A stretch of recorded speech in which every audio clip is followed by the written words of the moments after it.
We're super excited for so many things, but first of all, it's 2021. We turned the calendar to the next year, and say what you will, we had an amazing 2020. We did. We've just really been grateful for all the blessings. And if you're on this call, I think all of us should be grateful that we survived the year, right? But 2021 is off to a great start. And when we were thinking about what we could do to help give a gift to our team, tonight is one of those gifts. Last week was our CEO talking about our vision. But one of the things I want to say, you guys, we've publicized this, and we're going to bring Rob Howard on here in just a moment, as soon as we do our introductions and recognize our top 25 list. But one of the things that I will tell you is that I came into this business, my name is Lisa Bell Henson, my husband Hal. I came into this business with a background of an ICU nurse. I actually had some experience in corporate America and marketing. And I had success in both those career tracks. And when I was first introduced to this industry, I was literally brought to my knees because I had zero effectiveness. And one of the things we've seen is that this business model, and especially this company, attracts amazing people. But very, very few of us have a background in knowing how to create volume, move product, create teams of people. And so one of my dreams has been that we could actually provide some education in that area. And so I'm going to turn it over to Hal. We're going to go ahead and formally start the elevation call, and then we'll kind of go recognize our top 25. But that's just a little precursor of why tonight is so special for me. Yeah. So as we begin 2021, we want to just, as we've done for the last several weeks, most of you know that this call that you're on tonight used to be called the Jeep call. And the reason it was called the Jeep call is because of how important it is with our pay structure with Zalise, for those of us who are wanting to earn income and help other people do the same. Reaching the point where Zalise will pay for you a Jeep on a monthly basis is a really important kind of breakthrough point that does a couple of things. One, as a business builder for yourself personally, that's a significant monthly income. You've created residual income for yourself. You're receiving some bonuses from the company, including the Jeep bonus. But more importantly, you have had to prospect, recruit, train, lead, develop other people to begin to develop their team toward their own Jeep rank and to build their business. So the Jeep rank it's really about helping you elevate your income, elevate your ability to build your business and help other people build theirs. So we shifted a couple of months ago to a kind of a new name change, coming out of the early days and kind of the dip on the road from COVID for most people, to elevate again, to look toward elevating business activity, focus. And so forth, we changed the name to Elevation Call. So I don't know that we'll have to give that history a whole lot longer into 2021, but we still think it's important to do that history. So how do you build a structure in this business? We always take just a moment for those of you that are new on the call, and almost every week we do have new people on this call. So we're just going to give a basic structure reminder.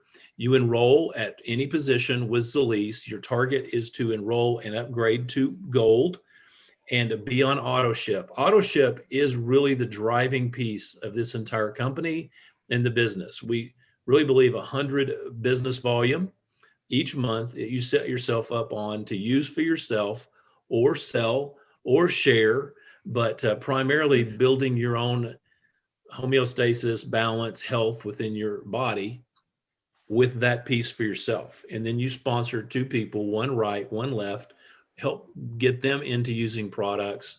You become an associate. As you help those people and add a few more yourself, you're working toward a community ambassador rank, which is 1,000 business volume. Then city ambassador, which is the first blessing bonus, so you pay it forward, bonus of the company at 3,000 BV. And again, that's with several people on your team, right and left. We're not going into the depths of that tonight, just the basics. And then area or Jeep rank is where we earn that Jeep bonus each month. We go on from there to regional, national, presidential, diamond, double diamond, triple diamond, black diamond, and so forth. But those are the building blocks. And so when you have reached area I'm telling you, your goal is to turn around and help those people that have hit community and city to earn their Jeep. And so that's elevating your business and elevating other people. So anyway, that's just a really quick summary of that. And one of the things we love to do is talk about who is just really working hard, sharing this business with other people. We do that by the leaderboard, the Who's top making that 25. And that leaderboard now, I'm going to have Hal start to share this. We've actually, just the first 3 days of the month. So there's only like 18 people There's on the only 18 leaderboard people. right now, period, in all of Zalise. And so those three on our team, starting with it's Catherine Coster in Kansas. I think it's her first time on the leaderboard. She's 13. That's which right. is awesome, Catherine. That's John and Pat Pool's person. It is. On their And team. she's in Kansas. She's Okay. a lone Kansas girl. And that number 9, some folks who are on there every month. And there's a reason for that. And that's Steve and Jenny Todd. Who They're at actually number 9. hit us up twice this weekend, just introducing us on 3-way phone calls. Just 2 people from, one from England, one who was in Nigeria that is actually from England as well. But that's why, that's how you get on the leaderboard. That's right. And then another new person on the leaderboard, I think, first time, is Kathleen Carson out in California, who I think is, again, on Steve and Jenny have led the way in showing her how to do that. Yeah. And the Fergusons as well. So. And I just want really, really briefly, I want to also just say one of the reasons that we love this business is because of the product results in people. And Dr. Balaji called me this week and said something really profound had happened in his organization. So before we get started with our training, Dr. Balaji, would you unmute and just share with us what happened at Luann's office? Hey guys, how are you? We're good. Good. Happy New Year. Yeah, Luann couldn't make it tonight, but she will be next week to also elaborate a little bit more on her hygienist. So we signed her on board. She came up to me privately and mentioned her daughter was having some issues in terms of socialization with COVID, and also, a little bit of a mental breakdown. Was also privately told by her nieces and nephews that she tried to cut herself a couple of times. So it was very emotional for her to come out to me with that information. So she immediately got her daughter on product, and I want to say within a week and a half, 2 weeks at the most, she said her daughter is a different person. Her daughter now asks her to get up in the morning, help her with her homework, sleeps better, is definitely a different child at this point. So we had the help of somebody else in our team that spoke to her, Heather.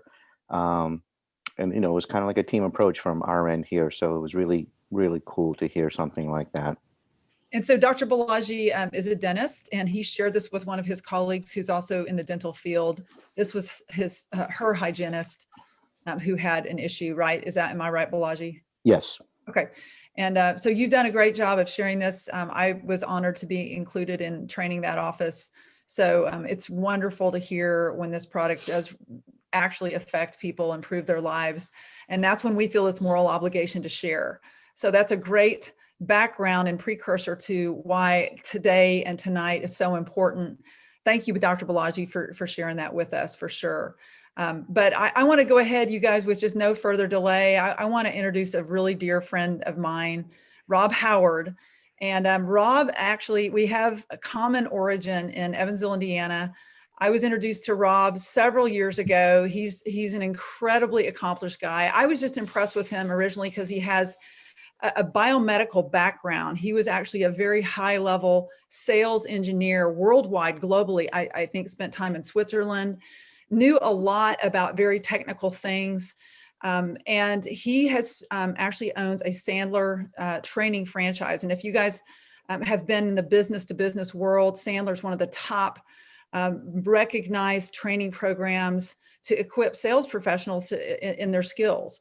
And so Rob has always been, in my mind, he's forgotten more about how to share products, how to create volume and income than anyone I've ever known personally. And I was so excited, Rob, that you said yes when Stephen Thompson was in St. Pete, because that's where Rob lives right now. And so he agreed to come to our CEO tour, and didn't go exactly the way that we had hoped, and that Hal and I got to give the overview. Stephen was running behind. Stephen was running behind. So I knew that we were going to get critiqued on our communication, but the great result of that is, and Rob, I'm going to let you tell the rest of that story. But we just really want to say thank you, Rob, for making yourself available to our entire team. And did you want to add Yeah, I anything do. to I that? want to say, so I didn't know Rob. I met Rob through Lisa, which all of you know, this business that we do is about relationships. It's about established relationships and connecting people. It's about building relationships. It's about building trust and rapport, listening to people, who they are, what they have to say, and just building those relationships. And I will tell you that I feel like Rob and I, once we actually got to talk a little bit, just kind of personally, interspersed in between business conversations and so forth. Rob and I have so many things in common in life, and just I enjoy him. I enjoy him as a person. He's just one of those guys you want on your kind of team, you might say, in life. He's always a joy to talk to. Always fun. I'm telling you, if you do not have a fast writing pen, you need to get one. I'm not playing, you guys. I'm telling you, there's going to be so many things that you're going to hear tonight that you're going to appreciate, because Rob's whole thing, he is a trainer. He's very good at it.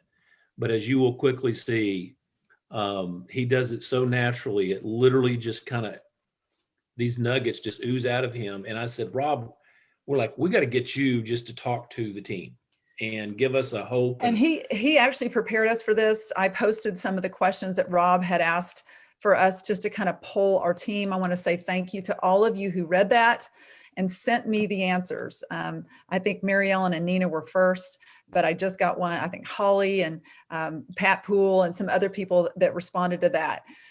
Every time we talk to Rob on the phone, this is exactly, he just oozes training. So this is just welcome to our world. I guess the last thing I want to say is, it doesn't matter all the things Rob's going to say, guys. If you can just latch on to 2 or 3 or even 1 and put into practice what you pick up from this guy, you can change your business. And if you can grab 2 or 3 and over time kind of work with them, and you'll see what I mean.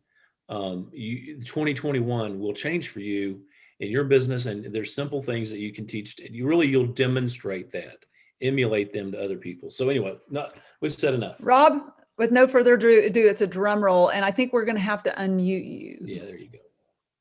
I can't hear. I'm unmuted on my end. Can you hear me?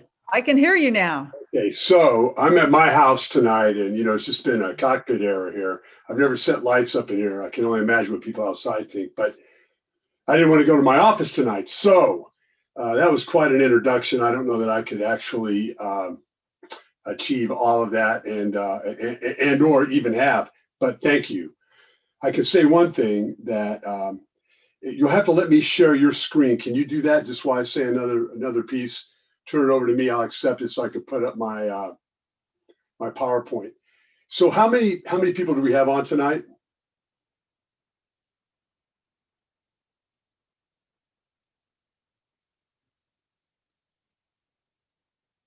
Now, I can't hear you on your end. You may have muted yourself. Okay, can you hear me now? So to your question, we have 45. Okay, so welcome everybody. All right, the point here, Catherine, you just achieved a new level. Congratulations. I'm going to make the assumption that didn't happen because you sat at home, didn't take action, didn't get out of your comfort zone consistently, and you had to change some things. Is that fair, Catherine, or did I get it wrong? But she may not be able to. All right, and Dr. Balaji, thank you. We already know that. Catherine, is that you? Yes, it's me. So, did you stay in your comfort zone, not leave your house, not do anything differently, and you achieve the next level? No. I understand. Could you share maybe 1 or 2 things that you did that were uncomfortable that helped you to achieve a different level? I talked to my doctor about it after my diabetes numbers went way down into the normal range. and she was pretty impressed. So I've got some of her people in her office that are very interested, and we're setting up a meeting to talk. And I've been talking to coworkers and neighbors, and just as it comes in conversation. Did you do that before? Were you always talking to them, and were you naturally social and always looking to instigate a conversation, or is that something? I can if I need to, yeah. Okay, if you need to, I appreciate that. Yeah. If you need to, but that wasn't going to come natural. Is that fair? Yes. That's okay. We're going to talk about that tonight because we have to get out of our comfort zone, everyone. Dr. Balaji can I'll give you congrats as well, and I'll keep moving. Thank you, Catherine. So, why are we here tonight? Well, all those things that were said initially, that's all good. And I appreciate those comments. None of that was natural. I was a kid who hustled door to door. I'm a guy that got in trouble. I sold the sunflower and flower seeds off the back of the magazine. Although I added something to that I bought those and I shared with my neighbors and the people I sold to that this was for a high school that was going to go to Germany. The reality was I was selling them for me. I tried something like that again later on. And as a kid, 12 to 13, but what happens if we're not honest? If we're not forthright, if we attempt to mislead someone when we're selling, what's the likely outcome? Anyone?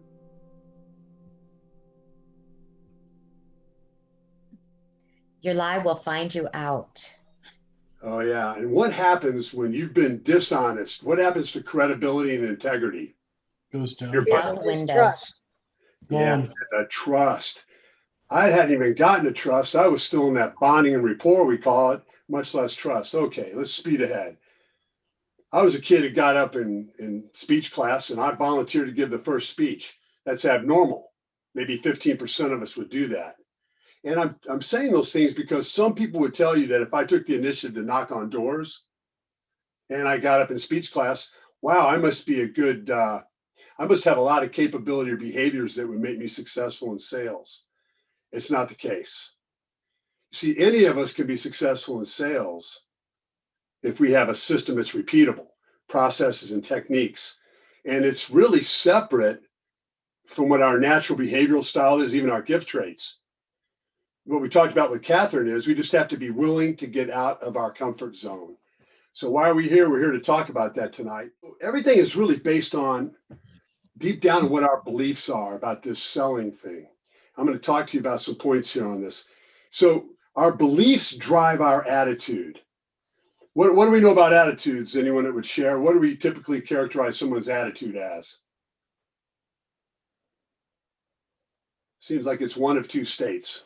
It's either this or that. We talk about someone's attitude. Positive or negative? Pardon me? Positive or negative?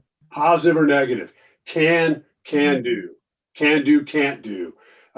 We never hear that they're neutral. Our beliefs are what drive our attitude, our willingness to do something. And I'm saying do, not try. So our attitude emanates from our beliefs. So the behaviors that we're willing to change or not do, it may even start with, we can explain why that wouldn't work, and that would be enough for us just to not do it. I'm going to talk about where that comes from. We have something called head trash. All of us have it. A couple of steps to growing our sales. And then we've got these two exercises.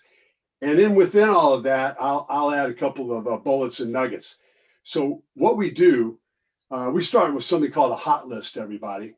So I'll say, hey, you may want to include that on your hot list. So just off the bat, make it known that our beliefs drive our attitude. And there are beliefs, by the way. Not all the same for everyone, although we can have some same beliefs. But that's where things start to go real well in sales, or in anything that requires us getting out of our comfort zone, or things don't go real well. Beliefs drive our attitude, which is related to our willingness. Sandler says this. This guy was really special. He came about in the mid-'60s, and he said the forced presentation and the things we were doing in selling, especially the psychology of selling, was all off. And so he said that if we have a positive attitude, we have an outlook of possibility. And if we have a negative attitude, we have an outlook of limitation. Hal and I have a common background. We know really well what happens when we say we're willing to do something different and what we can achieve from that. Turns out we've got some similarities in our personal lives and different tasks that we've undertaken, none of which were natural and took a leap of faith. Now, I know some people, their beliefs are so strong it won't allow them to take action that they don't believe is possible. And that will affect their attitude. And unfortunately, it's probably 5 to 8% of our population. I haven't suffered from that. I've suffered from everything's possible. My attitude is everything's possible. Do you think I ever get let down? Is everything really possible? Yes. Everything? Everything. Well, it's possible that I'll do all I can to make it come true. But if I really believe that everything's possible, I'm probably going to be in store. I'll probably be disappointed. And what I'm saying is, if I'm too positive and I can't read situations well, or I don't have good self-awareness, but I won't go down a rabbit hole, think of it in these terms. A measured response, if I find a way to do something better, I've got to ask and challenge myself with, am I willing to do that? There are 5, let me know when you get that, Lisa. I'll just keep going from these slides. So there are 5 critical elements I say that are successful for working and selling remotely. And that's why we're really here. What are some things that we can do in this current environment, because it's crazy? Last January, this year ago this week, I was set for a record year. I've been in my own business for 6 years. Each year had compounded annual growth of close to 40%. This was going to be even bigger. This was going to be the year. This is going to be the year. And by March 11th, I was returning deposits of 5 digits. It was the year, all right, but it was not the year for a record. It was a year for learning. And man, did I learn a lot. One thing I know is this, that are the 5 things that I can convey to you tonight about being successful in this current environment, and I'm calling it working and selling remote. I've got to understand my beliefs, my attitude, and how that affects my behaviors. It starts there. Nothing else will work until I get a handle on that. Having a selling system, one that I can use in person and understand how to modify for conversations on the phone. Do you think we should be short and to the point on the phone, or should we ramble? Short. Do you think we should have the other person talking pretty quick, or should we do most of the talking?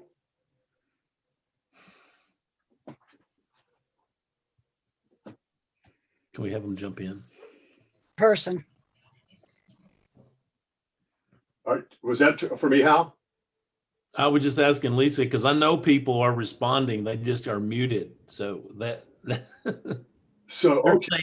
they're saying let the other person talk. 'Cause Short we- and to the point. Short and to the point, and allow the other person to talk. If I called you, I'd say, hey, this is Rob. I'm calling from Sandler this morning, but I'm not on your calendar. My call's not expected. May I take just another moment, explain the reason for my call, see if this is an area of responsibility for you. Hey, may I just take another moment, explain the purpose of my call? May I just explain, maybe just take a second, explain the nature of my call? I don't get many no's with that. I get a lot of voicemail. The point is, I want them talking within maybe 7 seconds of me making contact with them. I've got to know the difference between on the phone and in person, because most of what we're doing now is going to be on the phone and through emails. Having a selling system, having a plan and being organized. I found out a long time ago when I was interviewing that when I had a plan, I was organized, I was confident. Confidence goes a long way when we're selling. What happens to arrogant people when they sell? Would anyone like to share, or should I just keep going? Keep going, Rob. Arrogant people get shut down. Scared people, well, they never get on the dance floor. Confident people attract others. The 4th thing is prospecting. I've got to do prospecting. I can't be a good closer. I was talking to Lisa and Hal earlier. Being a good closer means I'm a phenomenal prospector. I have to keep a constant source of suspects and prospects in my pipeline, if you will, my funnel, to create a pipeline of qualified opportunities. And last, I've got to be accountable to myself, to those who love me, to those on my team, to those within the organization I work within. I'm accountable. If I say I'm going to do it, I do it. I can be held accountable, but I want to be self-accountable first. So on the beliefs and attitudes, I'll ask this rhetorically. So if somebody wants to respond that hasn't, get ready. Does how we feel determine how we act, or how we act determines how we feel? How we feel determines how we act, or how we act determines how we feel? How we act determines how we feel. Amen. How long have you known that in your life? A while. It doesn't always work, but I do know that. You know, you go to the gym a little bit. People be doing that this next couple of weeks. I know me. I don't know if any other guys can relate to this. I'm already checking myself out in the mirror within the first couple of weeks. I really think big things are happening. I'm starting to become that, whatever. I can get in really, really good shape. I've lost some weight and done some things from a cardio perspective. And then if I take off, if I would allow this holiday, let's say I start eating, I'm not working out, I may only go a couple of weeks doing that, but how do I feel after I have not worked out and I know I've eaten more than I should?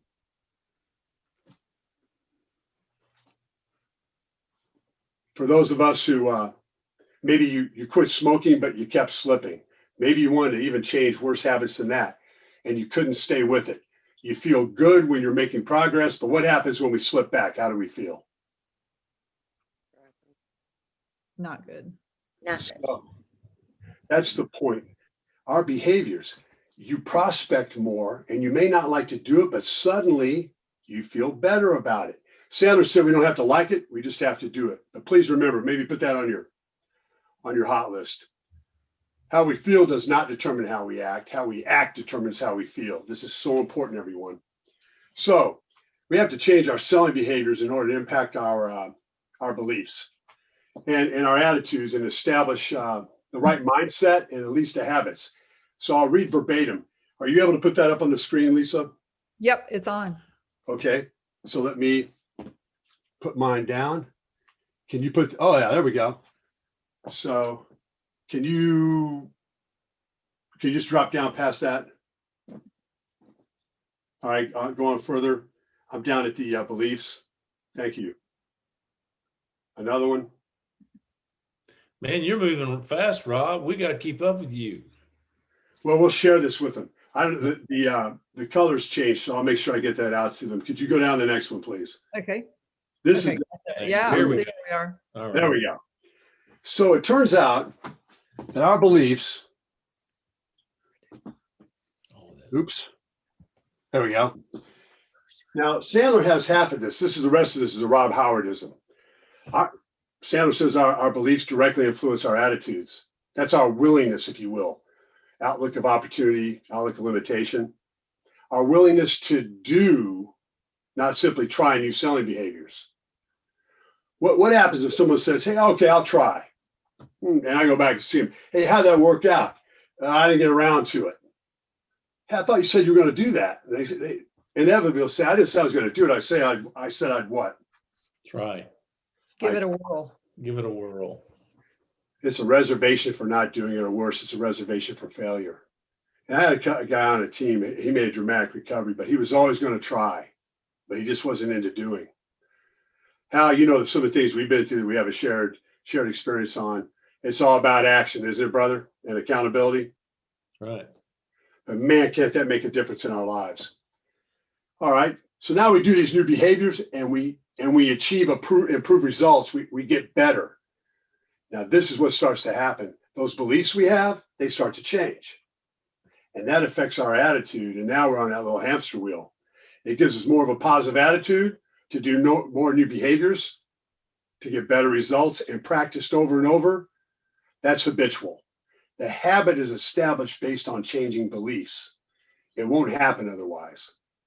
It doesn't matter what we've done. We can go back and look at fundamentally there was a shift. I once believed, I had a guy tell me when I first got into sales, you'll love this one, Hal, and others on the call.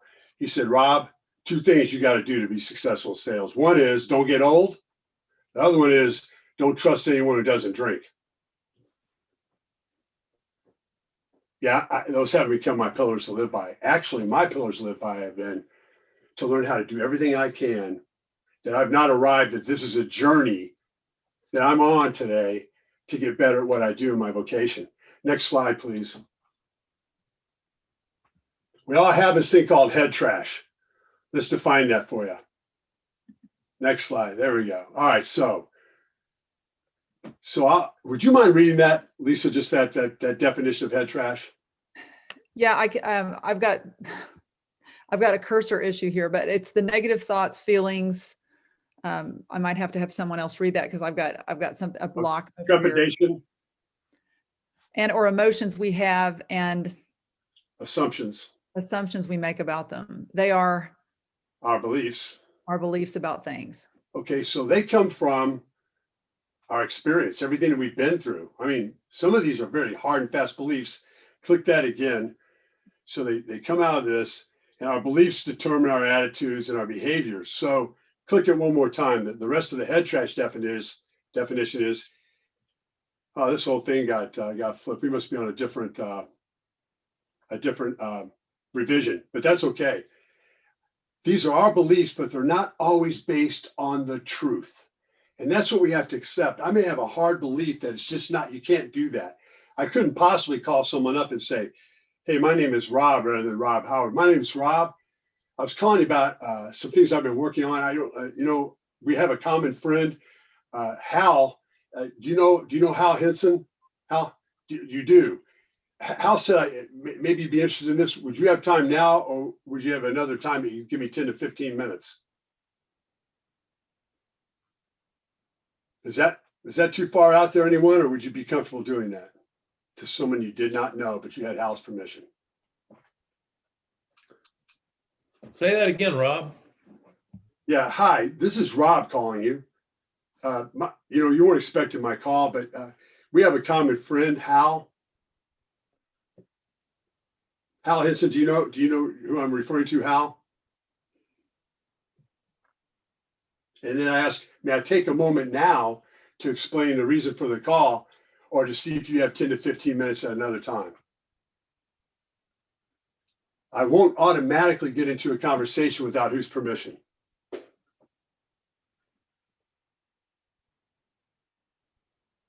Did I lose everybody on that? Nope. We're still All here. right. We're We're writing notes. Okay, and we're recording. All right, next slide. So I jumped from one on our behaviors and attitudes from that list of top 5 to prospecting. So let's take a look at what we're doing now, and I'll come back and give you some bullets. See, prospecting for your CBD business, nothing happens. There was a guy here, the largest Lincoln Mercury dealer in the United States here in Florida. A good friend of mine started out as a rank and file salesperson there. As our careers went on, and we both got into more management positions, he did some interesting things. But he said this man would come in every morning, the world's largest, for that matter, Lincoln Mercury dealer. And he had a bell like the New York Stock Exchange, and he would say the following: ladies and gentlemen, nothing, absolutely nothing will happen today until something is sold. And then he'd ring the bell, and that would start the day. But he could have said, nothing, absolutely nothing will happen until we prospect in order to close a sale. Which comes first, prospecting or closing a sale? Prospecting. Obviously. Do I do it just a couple of times? Maybe come back to it later if I get tired, or do I make it something I do every day? Every day. And if not every day, then the equivalent hours I need will be scheduled. Here's a bullet for you. Please write it down. If I don't have an objective for what I want to sell next year, and I can't understand what I'm going to have to do to make that happen, what my behaviors will be, my actions, should I expect to be successful if I don't have a goal and I don't know what it takes to get there?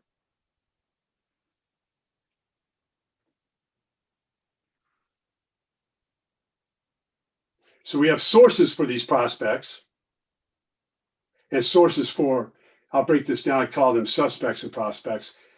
We have to plan to schedule some time to do it.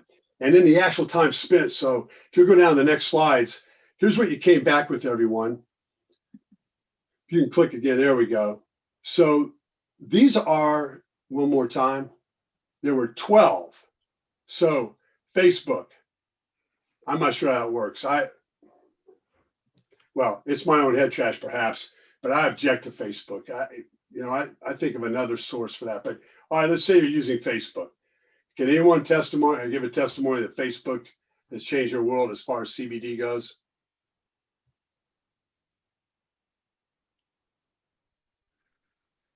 If Facebook went out of business tomorrow, you out of business?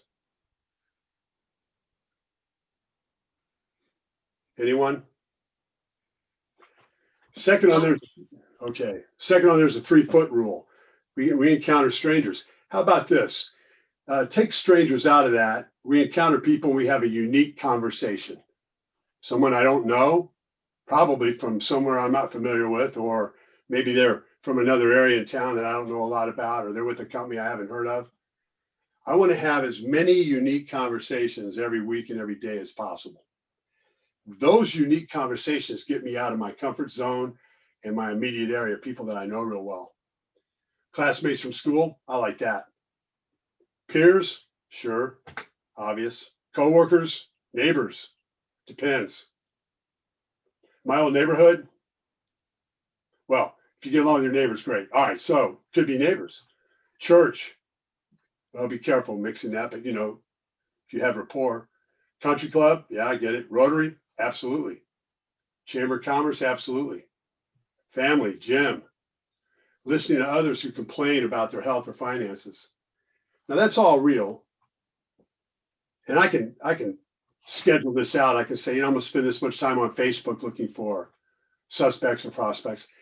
Every time I encounter someone, I'll get used to saying, how are you? I'll find out whether they want to have a conversation. How are you? If I'm in line, I'll share a pleasantry. I won't get into technique right now. Classmates from school, if I reach out to them, here's the thing. How I reach out and how I explain the reason for me making contact is so important. I'll talk about that in a moment.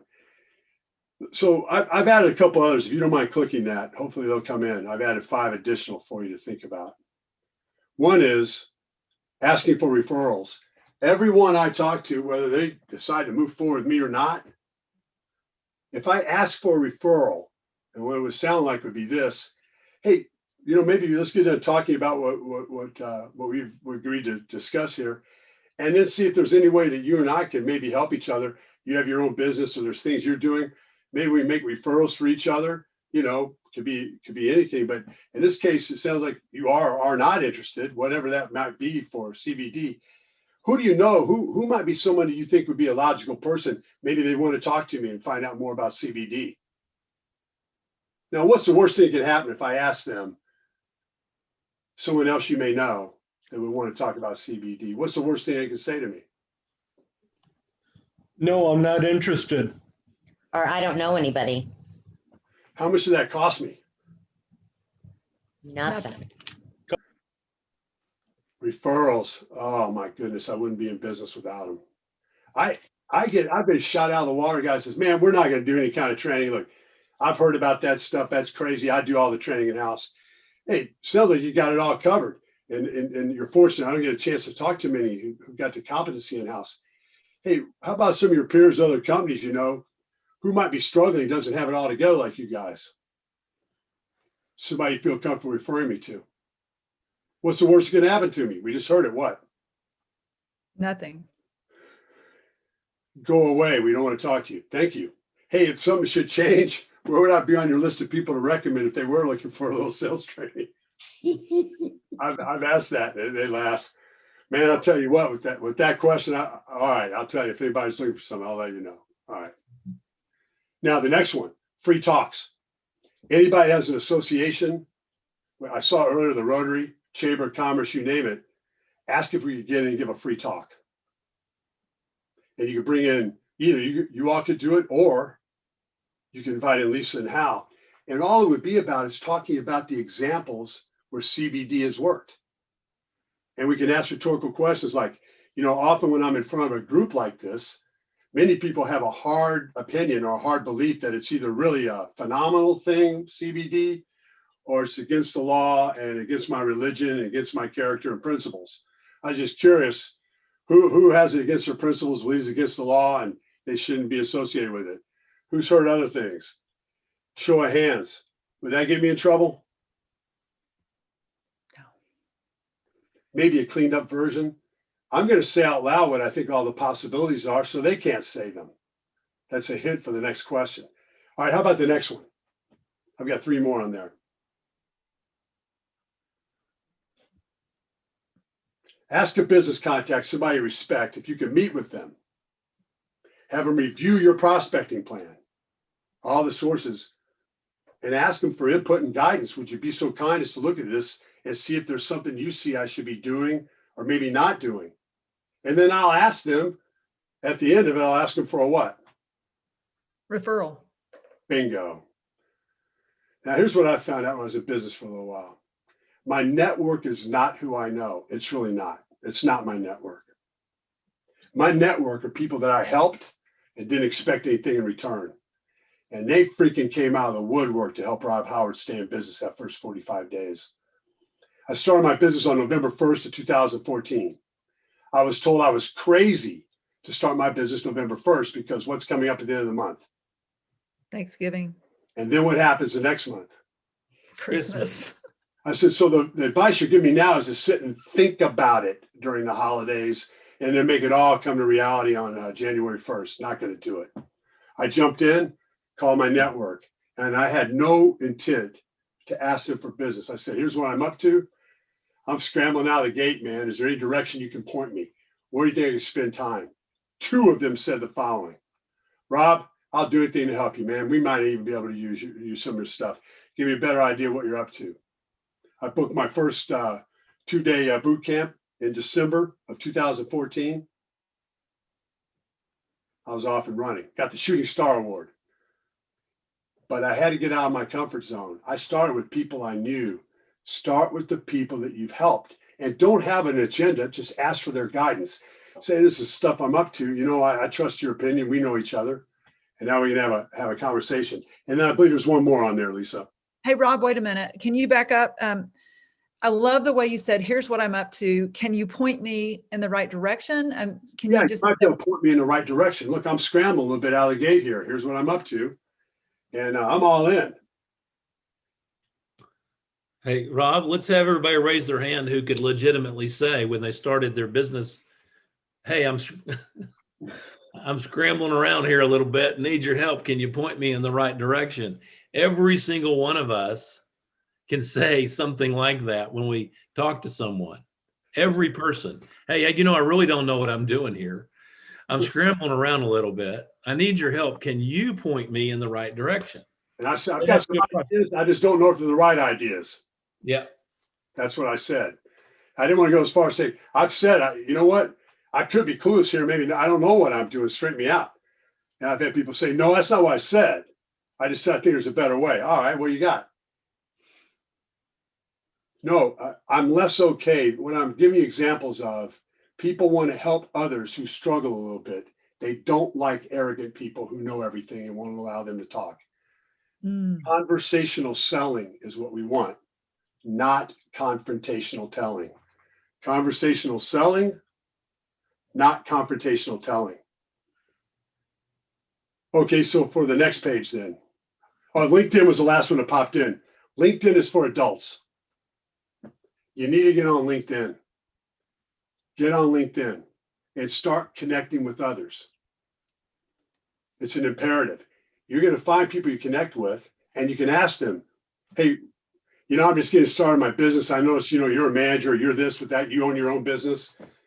Well, could I share my prospecting plan with you and maybe get some guidance or some input? Would you have maybe 15, 20 minutes to go over it with me? And then no matter what, at the end of that, I'm going to do what? I'm going to ask for what? referral. All right. Is anyone trying to get, are you picking up on that, Lisa, that I asked for what? Referrals. Because it doesn't cost me what? Anything. Man, I love it. It's the best marketing I've ever had. It's earnest. People, I can't tell you how many names I've got. Do they all turn to business? No. but I bet you about 25% do. Maybe not at that moment, but they come back. 1 out of 4, and I didn't pay any money for it. What do you think? Almost always it's someone I don't know because I'm asking them for a referral. Sometimes it is. All right. So here's what we found out in planning. If you'll click that a couple of times, Lisa, we put how much time do we actually schedule every week? 4 to 10 hours we hear. What's the reality? It's 2 hours. So for someone who put down 10, does anyone prospect for 10 hours a week right now? Jump in.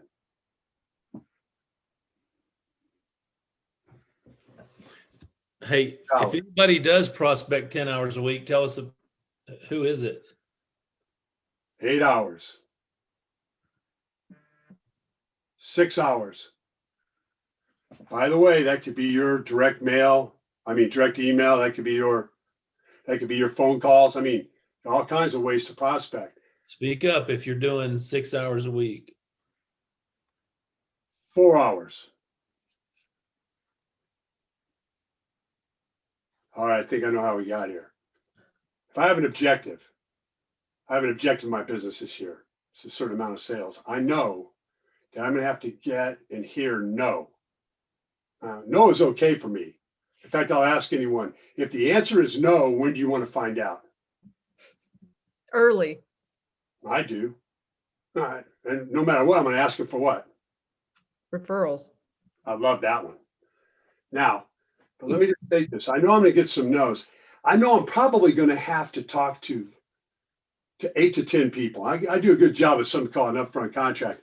I'll get 8 to 10 that will in earnest want to have, say, 5 of those, between 50 and 65% will want to have a second meeting. I need 2 meetings to close. Of that, I'll get all but 1. So if I can get 6 people, I'm going to hit 75%. And that's what it should be. I shouldn't have to chase and go through things, but that's another story. The point is, I've got to meet those people. Do you know how many people you have to meet? And how many will give you a second meeting? And how many of those you will close? Because that's the formula for success. Bottom line, I've got to do the work to make the sale. Now, along the way, really advise you, get some professional development, do the things to help you get better. And as you learn and get best practices, share them. It will never harm you to share your best practices. The craziest thing, and you know where I'm coming from, Hal, we got to give it away to keep it. So I'm on here tonight. It's all pay it forward. That's what we do. You know, someone here will take something out of this, just like I did as a young salesperson or at different points in my career. Make yourself available to share your best practices and ask others what are some of the things that they do and learn from it. Don't arrive yet.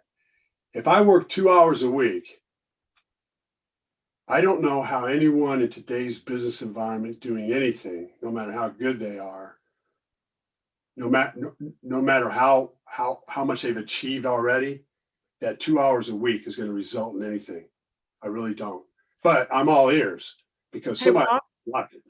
Rob, what would you say should be a benchmark? I mean, most everyone on this call is part-time, or at least we start part-time. So what would be a good benchmark for pure prospecting, not being on calls like this, but really, really talking to new people, creating conversations? What's a good benchmark? What's my goal? What's my goal in sales? It really is that, Lisa. I picked my goal. So let's pick one. What's a common goal on this call? 25,000? $1,000 a month, you know, would be a goal. Hey, Rob, it would be enrolling and starting 1 new person a week. How about that? So I'm probably going to talk to X number. We can just do this formula right. I'm going to talk to this many people. And we have to learn that, hey, our conversation would go like, so I'd say, hey, Hal, we'll get into this thing about the CBD. And there's all these other techniques. But I'd say, hey, when we get done, you may come back and say, no, not now. And I'd be okay with that.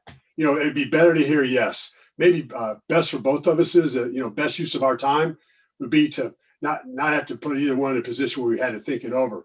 Would you be okay if we met? It'd be no or yes? Yes. Is that too over the top? No. I'm okay with no if it's for the right reason. That's a whole nother conversation you would love to hear. But yes is better. No is okay. And no matter what, I'm going to ask what. Referrals. Referrals. So when we get to the end of that conversation, Hal, maybe we can talk about how we can help each other's business. If you don't mind, maybe I can ask for a referral. I can figure out how to get you one. Because no matter what, I'm going to ask for what? Referral. So Rob, you made a statement just now as a statement or a question to people. And, you give so many nuggets, but you said, when you say to someone, hey, can we get together and talk about this? Yes is best, but no is okay. And you just say no is okay. I say no is okay. Yes is better, but no is okay. But what you're saying is you actually say that to people. I mean, it makes it hard for them to say it, actually. And I just wrote that, but they can say it. I gave them permission to tell me what. No. Yeah, I'm okay with it. If it's no for the right, absolutely, man. Hey, maybe best use of our time, not waste of time. Right. Maybe best use of our time is, hey, if it's no, would you let me know? But if it's yes, that would be even better. Are you okay with that? Yeah, they say. Yeah, I am, as a matter of fact. All right. Hey, and maybe, like I say, best use of time isn't it? I say to you, or you say to me, we got to think it over. Is that okay? Think it over is usually a slow what? Death. Slow no. Yeah. And I've asked that. Hey, you mind me asking you? Sometimes when I got to think it over, it ends up being a real slow no. No. How close am I to that with this one? I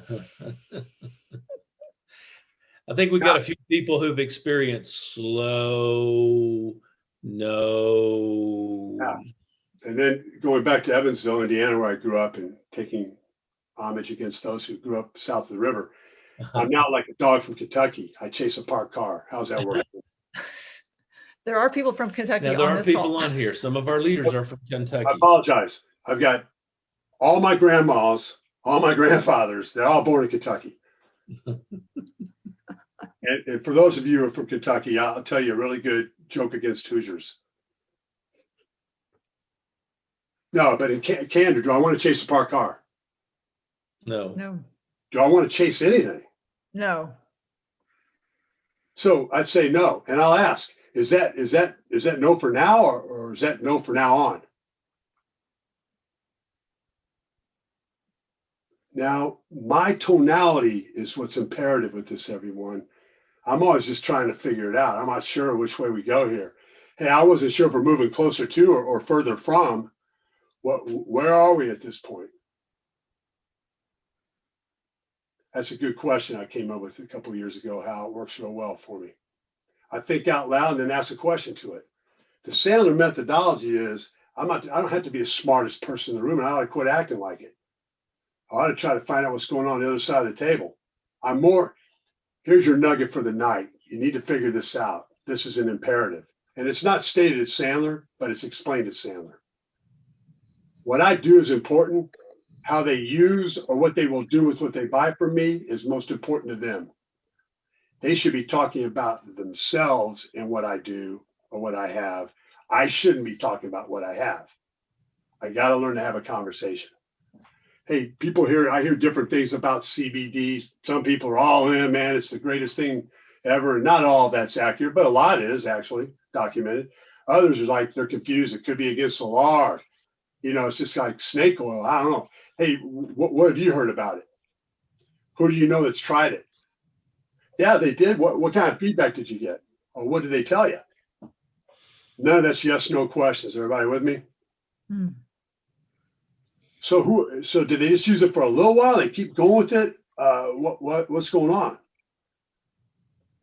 And now they talk.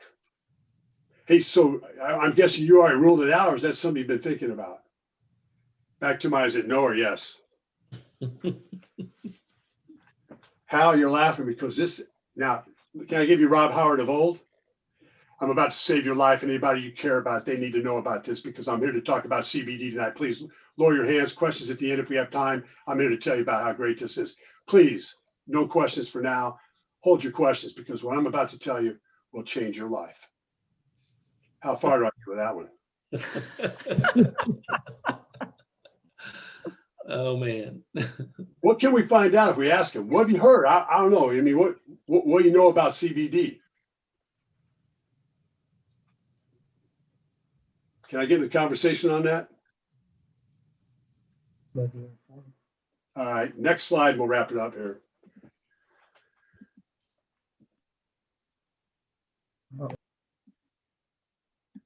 Got to double down on that or what? I must not save something. Can you? Yeah, you did There we good. go. All right. Top 3 reasons that they say, no, not buying CBD products, not going to give you any new business. Top 3 reasons we heard here. And it's not letting me advance beyond that. It's not. Can you read those off? It doesn't look like there are any here, Rob. Okay, so I know one was they weren't sure if it was legal or not legal. Right. Now, And I mean, yeah, we can share. It was cost. I don't have any money. don't have any money. I actually don't have any money. I'm eating out of dumpsters these days. You got to find a new source. That's probably not a good source of suspects or prospects. Keep going. I don't have any money, but and legitimate. I understand. Are you doing? Maybe I'll ask up front on that one. So I'm joking, but I'm having fun with this too. I could ask a lot of people today. I mean, things are tight. Look, I'll be the first to tell you, we've cut back on some stuff.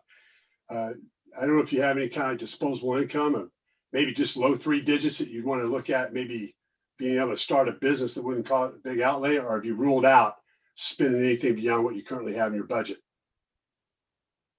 See where I'm going with that, Hal? Yep, absolutely. And then the second reason was, not sure this is something they want to try. It could be THC, it could be legality, but not interested.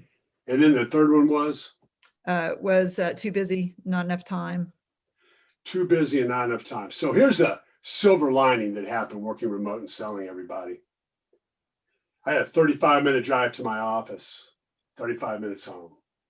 And when I'm in town and I wasn't working with corporate clients, that'd be 5 days in a week. So that's 70 minutes times 5, 350 minutes. For the math majors on the phone, how many hours a week is that? Almost 6.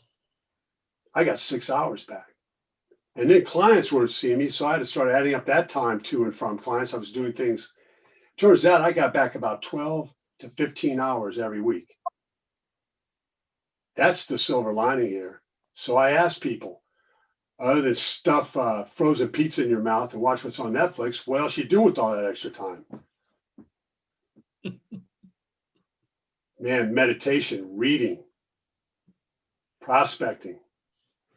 And no matter what, no matter what, I'm going to ask for what? Referrals. What do you do with that extra time? That extra time's on our side, it's on their side. Here's what you do. You learn to set off those roadside ordinances before they bring them up. Man, I talk to people, every day, and a lot of people are interested in starting a business. Others say, man, it's just too difficult. Hey, have you done anything, started up even, I don't know, selling from home or doing anything as far as a business? Who do I want to hear from? They want to hear me talking, or should I hear who talking? Them. Really? You started this business. So where'd that go? She got pregnant, we started having kids, and then, we were, heck, man, we got to watch all of our dimes and our quarters and stuff. And I get that. So you never thought about going back. What else have you considered? Is there anything wrong with that conversation, Lisa, Hal? No. Hey, what if I had something that had very little outlay, and I'm not even sure you'd be interested in hearing about it, but if I had something that didn't have a lot of, really, it's just about how much time you want to put into it. It's not about a big investment. If you could put, I don't know, 8 to 10 hours a week, would you be interested in knowing more about it? You're going to have to pull it out. I'm not going to lead with, well, let's get the oxygen generator on because I'm about to give a presentation and all the oxygen will leave this room. But your life and everything that's about to happen will be beneficial at a level you never thought could be possible. Just short of saving the universe, I'm going to save you. Now, I want you. I'm going to destroy any rapport that we've developed so far, and I'm going to push and push and push. And then when you see me at the supermarket, I'm going to drop anything I'm carrying, and I'm going to come after you. I'm going to believe that you're going to buy from me. So let me close this out. If you're Rob Howard in the beginning and you believe that everyone's going to buy from you, you got to kill that notion. It's just not going to happen. The question is, if they're not going to, when do you want to know? Now, I've got to have a goal for what I'm going to sell. And from that, it's 1,000. Then how many people am I going to have to meet? And probably how many no's, at least for now, or maybe for now on, am I going to hear during that time in order to still get to that 1,000? What do I need to close? And how many of those people I asked for referral are going to be my next meeting? And that's just the way it rolls.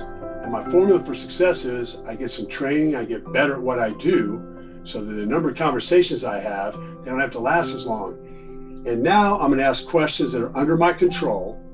And there are things that are out of my control. People lose jobs, people get divorced, people have kids who do things they're not supposed to do. I mean, all kinds of things can happen that are out of my control. But for the things that are under my control, to find out if they'd be interested in what they know, I'm going to ask those questions.